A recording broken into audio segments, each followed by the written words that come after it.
자, 제목이 바로 나왔어요. 새해 첫날부터 김주애 띄우기. 김주애 북한 얘기군요. 우리를 항상 걱정시키는 존재. 지금 북쪽에 있죠. 또 이상한 얘기를 좀 꺼내놨어요. 근데 그에 앞서서 오늘이 1월 1일이면 북한의 노동신문 있죠. 거긴 사실 북한 정권의 얘기가 잔뜩 담기는 그런 신문인데 여기에 일면에 김주애가 등장을 했습니다. 화면 좀 보겠습니다. 화면 보시면요. 새해 첫날 북한 노동신문 신문 일면에 김주애 사진이 등장했는데 뭐냐면 이겁니다. 이 신년 경축 대공연을 있었는데 거기에 참석을 했다. 거기에 보면 김정은, 리설주, 김주애와 함께 신년 공연 관람 내용을 했다. 근데 지금까지 노동신문 1월 1일 일면에는요. 주로 연설문이라든가 뭐 사설 이런 걸 게재했는데 이번에는 김주애 사진과 함께 여기 참석했다. 그리고 보시면요. 김주애가 굉장히 강조돼 있다고 그럽니다. 그러니까 이례적인 거예요. 이런 상황이 나타났어요. 자, 그럼요. 관련 영상이 있습니다. 보겠습니다. 김정은 동지께서 존경하는 자제분과 여사와 함께 관람석에 나오시자 장례는 격정의 도가니로 화했습니다. 사랑하는 자제분과 요사와 함께 몸소 나오시어 응애하는 종 비서동지께서 존귀하신 자제분과 함께 촬영장에 나오시자 존경하는 자제분과 함께 숙소에 도착하시자 군종 지휘관들이 가장 뜨거운 경모의 정을 안고 경애하는 김정은 동지께서 존경하는 자제분과 사랑하는 자제분과 함께 국가항공우주기술총국에 도착하시자 전체 참가자들은 존경하고 사랑하고 그냥 엄청난 표현이 등장합니다. 그 영상 앞부분에 이 경축대공연 입장 장면인데 보면 김정은 위원장 옆에 부인이 아니고 딸이 있네요. 저 순서는 뭘까요? 저런 모습도 나타났어요, 지금. 저런 걸 공개한다는 거예요, 지금 북한에서. 최영주 의원님. 이거 분명히 띄우기 같긴 한데 이게 목적이 뭘까요, 이게?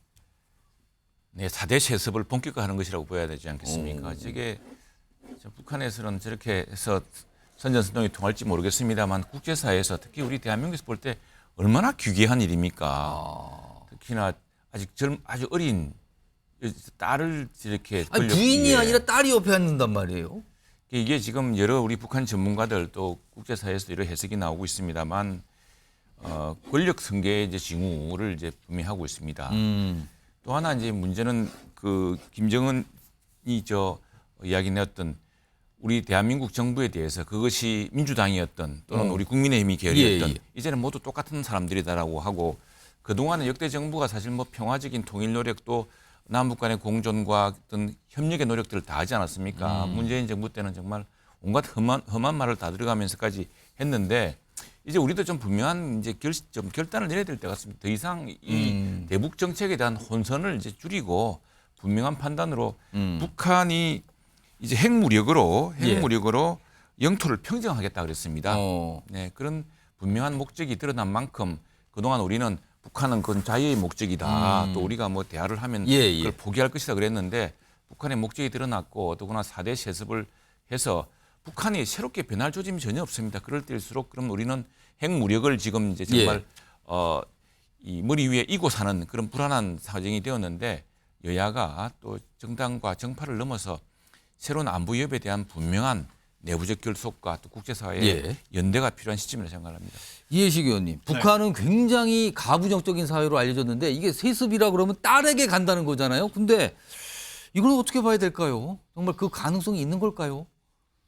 뭐 북한은 왕조 시대에 사는 사람들하고 마찬가지니까요. 그런 면에서 보면 최영두 의원님 말씀대로 4대 세습을 공식화하고 있는 거다. 이렇게 단순히 그냥 봐야 할 이 것 딸이 같습니다.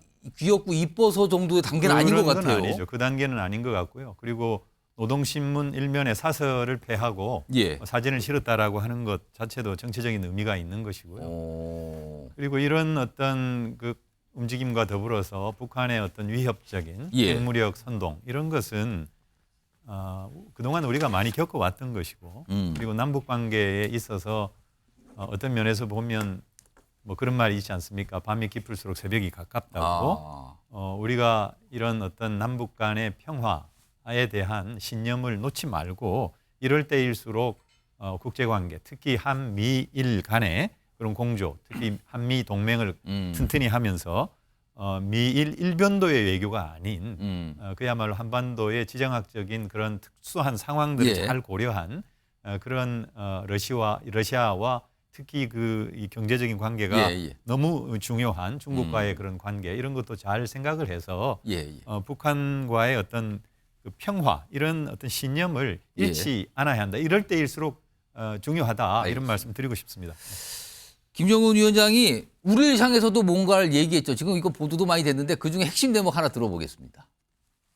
심상치 않은 조선반도 군사 정세 발전에 항상 경각성을 높여야 하며 전쟁에 임할 수 있게 준비되어 있어야 합니다.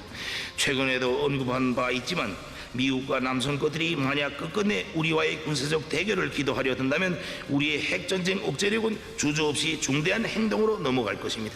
적들의 무모한 북침 도발 책동으로 하여 조선반도에서 언제든지 전쟁이 터질 수 있다는 것을 기정사실화하고 정기환 교수님 한 30여 초 남았는데 우리를 적대국 교정국으로 규정했어요. 이거 어떻게 봐야 됩니까? 이거 뭐 총선 전에 뭐 우리 또 일을 저지르겠다는 겁니까? 뭐 총선 전에 이를테면 뭐 7차 핵실험이라든지 이런 것들을 충분히 감행할 수도 있겠죠. 그러나 뭔가 김정은 위원장으로서는 한번 판을 흔들어 봐야겠다. 뭐 이런 어떤 의지를 분명히 비친 걸로 봐야 되겠다.